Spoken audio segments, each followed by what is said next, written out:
Proyekto Helmo.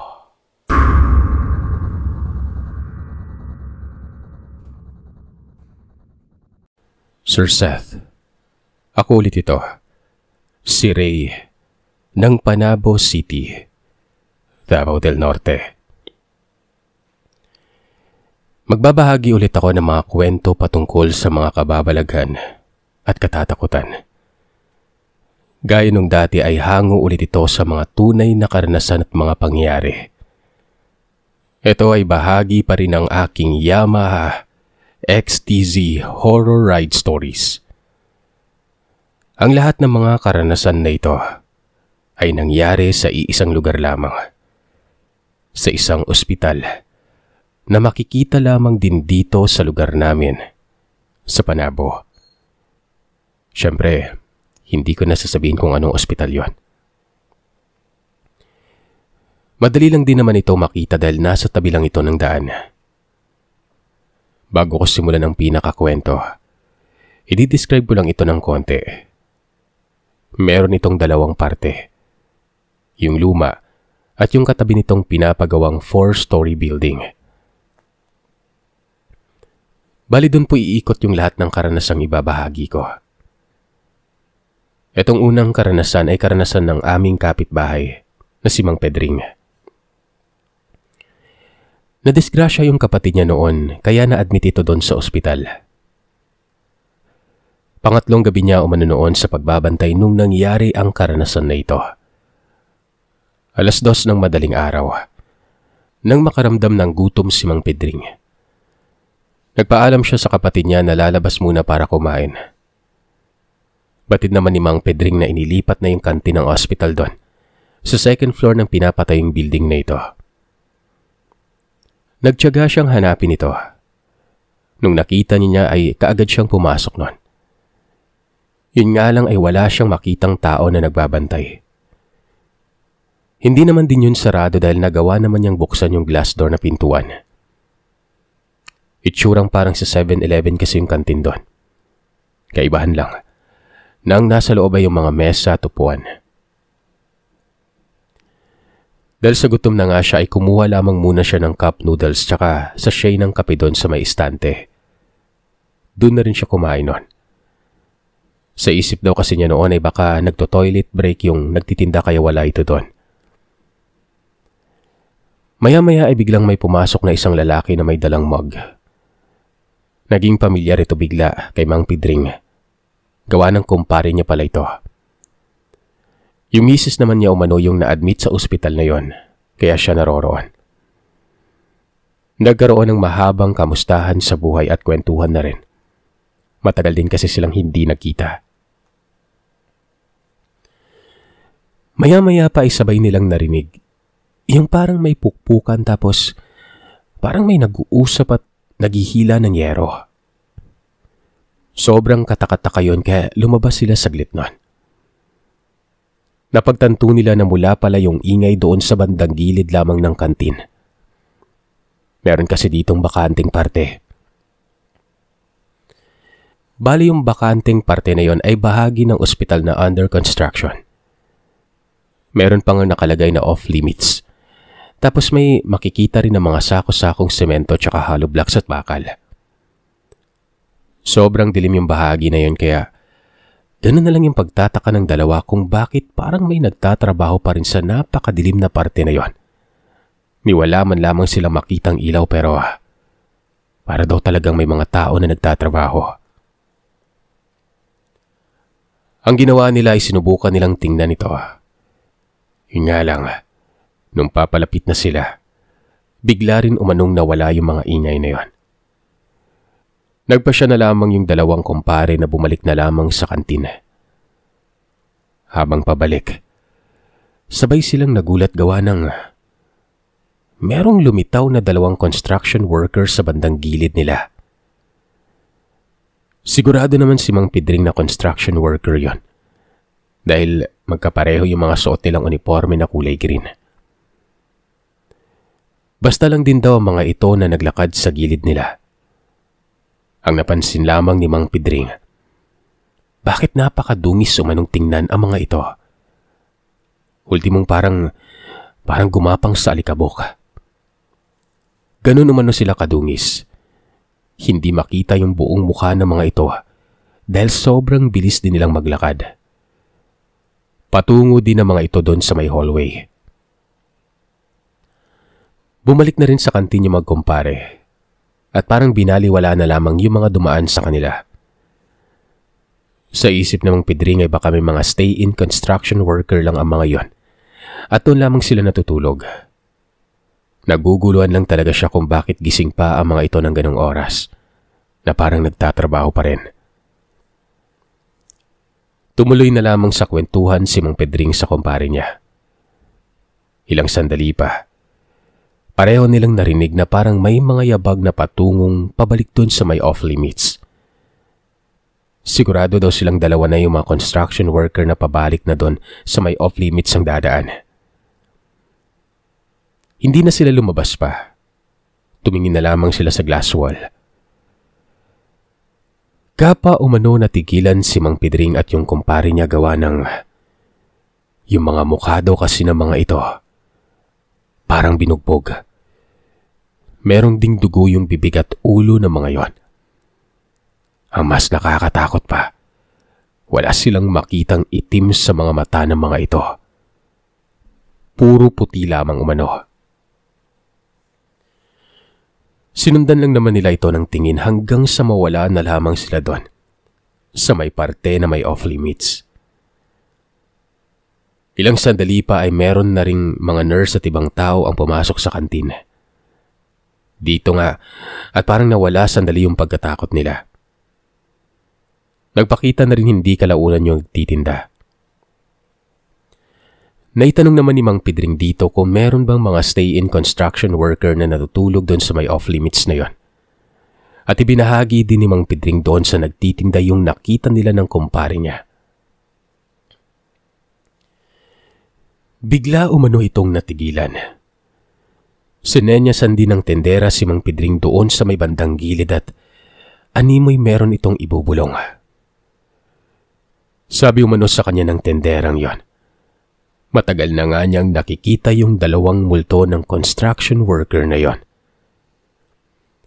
Magkapatid daw ang mga ito at sabay itong namatay sa aksidente habang nagtatrabaho sa ospital na yon. Ang hindi lang alam ng nagtitinda kung bakit sa ganong oras sa mga ito magpakita. Minsan pa nga ay nakikita rin umano niya ang mga ito na umuupo doon sa loob ng kantin. Sobrang natatakot umano siya. Kaya naman sinasadya niya na kapag ganoong oras ay hindi siya lumalabas sa kantin. Maliban na lang kung may tao. Etong sunod naman na karanasan ay ang karanasan naman ng ninang Deli namin. Nagkasakit yung apo niya kaya na-admit din ito sa ospital na yon. Wala pa daw bakanting private room. Kaya nilipat muna yung apo niya doon sa may semi-private. Si Ninang Deli yung kasama ng apo niya sa paglipat. Yung kwarto naman na nilipatan ay may 2 kama. Meron din itong sariling palikuran. May TV, tsaka aircon na rin. Gabi na nung inilipat sila sa kwarto na yon. Pagkapasok, okupado daw yung isang kama. Nung unang nga daw ay akala ni Ninang ay babaeng pasyente ito gawa ng nakasuot ito ng patient gown. Natutulog. Pero dahil sa wala naman sila makitang swero ay inisip na lamang ni Ninang na baka watcher yun ng ibang pasyente. Hindi makita ni Ninang yung mukha dahil nakatagilid ito parap sa pader habang natutulog. Halata din na babae ito dahil sa hubog ng katawan at sa mataas nitong buhok. Hindi na rin yun masyadong pinansin ni Ninang. Natulog na lamang ito katabi ng apo. Kinabukasan ay nagising si Ninang. Nakita niya na wala na yung babae na kasama nila sa kwarto na yon. Gising na daw yung apo niya kaya naitanong niya dito kung nakita ba niya saan pumunta yung babae. Higit 2 taon pa lamang daw noon ang apo niya. Kahit pautal-utal yung pagsasalita nito, ay para bang gusto daw nitong sabihin na umakyat yung babae papuntang Kisame. Hindi naman umano yon binigyan ng kahulugan ni Ninang. Gawa ng parang imposible din kasi na may kayang umakyat dun sa Kisame na yon. Sa isip daw ni Ninang noon ay baka umalis lamang ito saglit. At yung sinasabi ng apo niya ay bunga lamang ng malikot nitong imahinasyon. Maya-maya na rin ay pinalitan na siya ng anak niyang babae sa pagbabantay ng apo niya. Nung sumunod na gabi, si Ninang ulit yung nagbabantay. Gabi rin yon. At gaya nung nakaraan ay naabutan ulit niya na okupado yung kabilang kama. Diretso na agad si Ninang sa paghiga katabi ng apo niya na noon ay natutulog. Madaling araw na umano noon, nung biglang nagising na lamang si Ninang dahil sa ingay sa loob ng kwarto. Dinilat niya ng konti yung mga mata niya. Nakita niya na napakadilim sa loob ng kwarto nun at ang tanging ilaw lang ay doon sa loob ng banyo. Tiningnan niya din yung parte kung saan niya narinig yung ingay. At laking gulat niya sa nakita nun. Nakita kasi niya na nakatayo sa harap ng pader. Yung babae sa kabilang kama. Pinag-uuntog niya doon sa pader yung ulo niya. Hindi mahina. Sobrang lakas ng pag-untog na yon. Sa puntong yun ay gusto na umanong sumigaw ni Ninang dahil sa nakita pero kalaunan ay naisip niya na baka may sakit lang sa pag-iisip yung babae. At pag sumigaw siya, ay sasaktan siya at yung apo niya. Ang ginawa na lamang ni Ninang noon ay ang magtulog-tulugan. Pinikit niya umano ng taimtim ang kanya mga mata. Maya-maya din naman ay natigil na umano yung ingay galing dun sa paguntog na yon. Naramdaman ni Ninang na naglalakad na yung babaeng ito. Dinilat ulit ni Ninang ng konti yung mata niya. Dito nga ay parang gusto na talaga niyang umiyak. Dahil yung babae ay nasa tabi na ng higaan nila. Nakatayo. Wala naman daw itong ginagawa pero matagal daw yung pagkakatayo ng babae na yon. Sa isip ni Ninang, pag oras na nahawakan daw nito yung apo niya, sisigaw daw ito. Bagay na hindi naman nangyari nun. Ilang sandali pa ay bumalik na rin ito sa kabilang kama, tsaka humiga. Nakahinga rin ng maluwag si Ninang pagkatapos nun. Tapos ay natulog na rin. 5:00 na ata ng madaling araw nung bigla silang ginising ng nurse at pinapalipat na sila doon sa private room at meron ng bakante. Dahil sa sobrang excited ni Ninang na makalipat ay hindi na niya nasabi doon sa nurse yung karanasan niya sa kasama nila sa kwarto. Sa punto din kasi na yon, wala na rin ito sa kama. Kaagad naman umanong may pumalit doon sa dati nilang kwarto sa semi-private room. Madaling araw din noon, siya ulit yung nagbabantay sa apo niya. Bigla siyang nagising at napalabas sa kwarto dahil sa sigaw ng isang pasyente. Yung pasyente ay doon banda sa hilera ng semi-private room. Meron umanong mga staff tsaka guard at patakbong papunta doon. Hindi daw masyadong naririnig ni Ninang yung sinasabi ng sumisigaw dahil sa layo nito. Tsaka sa dami na rin ng tao. Ang tanging nakita lamang niya ay may parang marka doon sa liig ng sumisigaw. Nagpasya na lamang si Ninang na wag nang makimarites at bumalik na lamang sa kwarto ng apo niya. Nung minsang may nag-rounds na nurse para magbigay ng gamot, ay naitanong niya dito kung ano yung nangyari sa babaeng yon. Sabi daw ng nurse, yung babae na yon ang pumalit sa kanila doon sa semi-private room. Meron umanong sumakal sa babae habang natutulog nun, katabi ng anak niyang sanggol. Nagpupumiglas lamang daw ito kaya ito nakatakas. Sinasabi ng babae na yung katabi daw nila sa kwarto yung sumakal. Pero sabi naman ng mga nurse at guard ay wala naman daw babaeng pumasok at tanging sila lamang yung pasyenteng naroroon. Nagkaroon din ng review ng CCTV pero kahit doon ay wala din silang nakitang ibang tao. Dito na rin ibinahagi ni Ninang sa nurse yung karanasan nila sa kapareho ding kwarto. Sabi pa nga sa akin ni Ninang, pagkatapos niyang ikwento yung karanasan niya, sa susunod daw na mag-admit siya doon sa hospital na yon, ay hindi siya nagpapa-admit sa may semi-private room.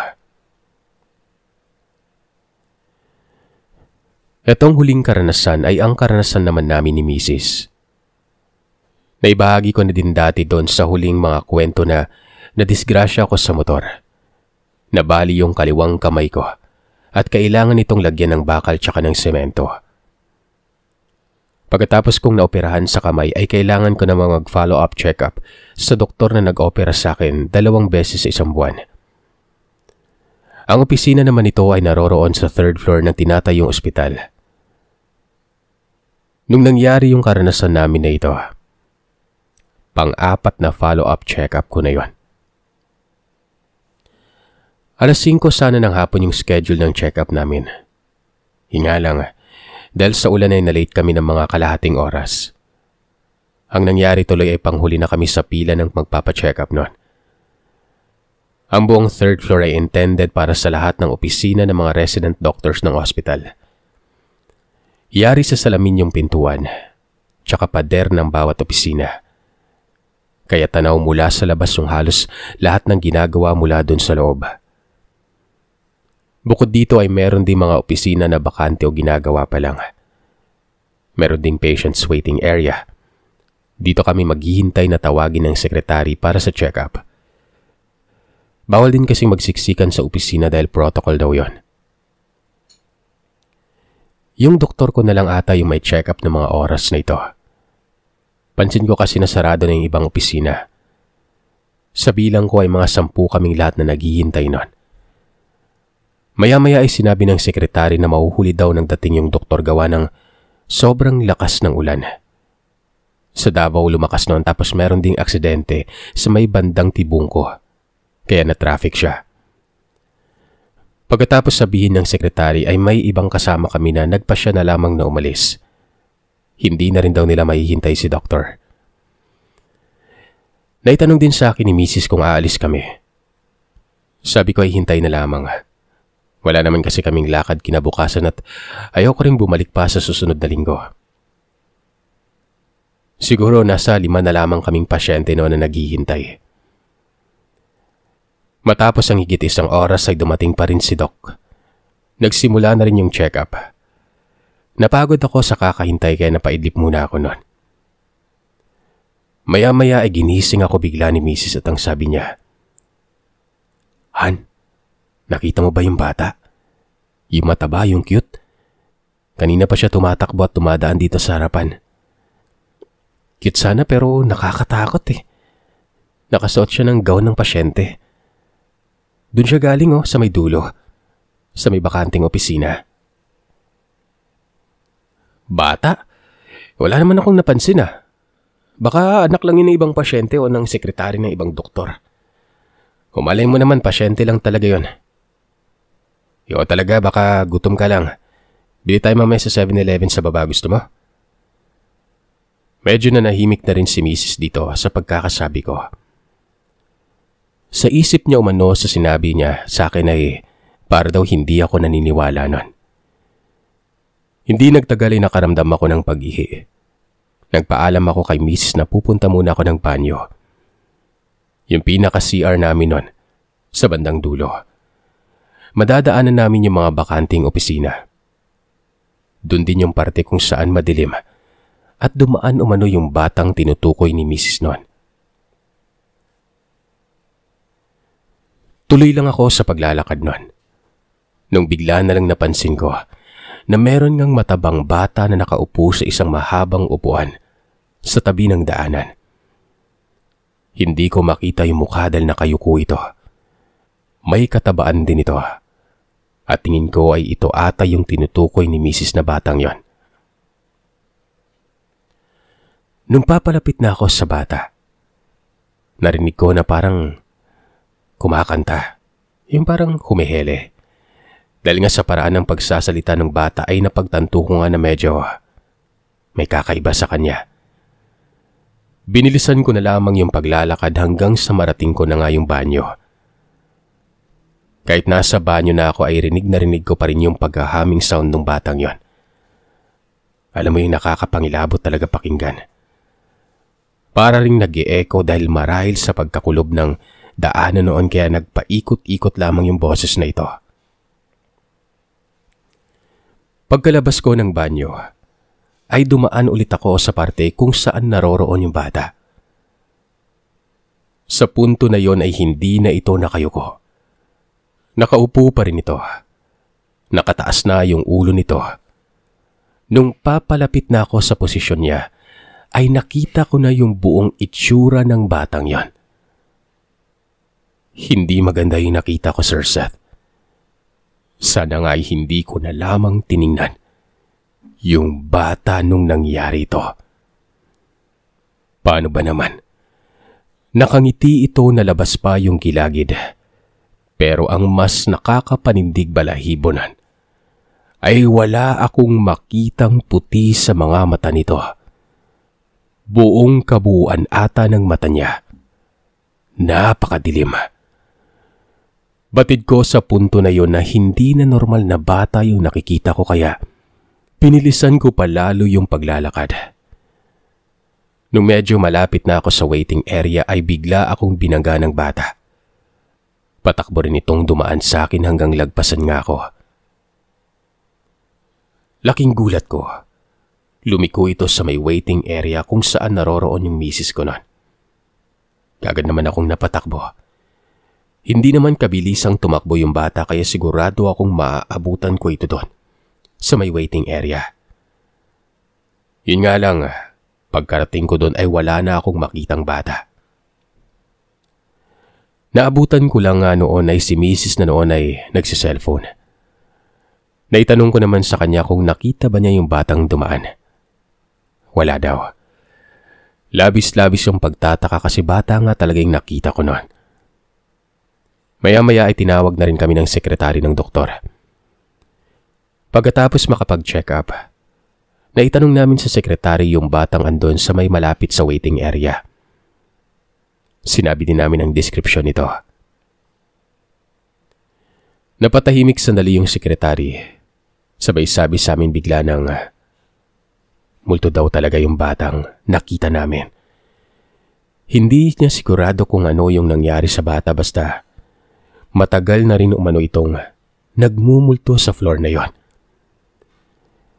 Madalas naman daw itong nagmumulto pagka tuwing maulan at pagkukonti na lamang yung tao sa floor na yon. Pinipili naman daw ng sekretary na tuwing uuwi siya lalo na paggabi ay nagpapasama siya. Pagka ganun daw ay hindi naman ito nagmumulto. Actually, swerte pa nga daw kami kasi yung bata lang yung nakita namin. Meron din kasi nagpapakitang babaeng nakaitim sa parte na yon. Lalong-lalo na sa may banyo. Wala namang nangyaring pagpaparamdam sa mga susunod kong follow-up check-up sa doktor sa may 3rd floor.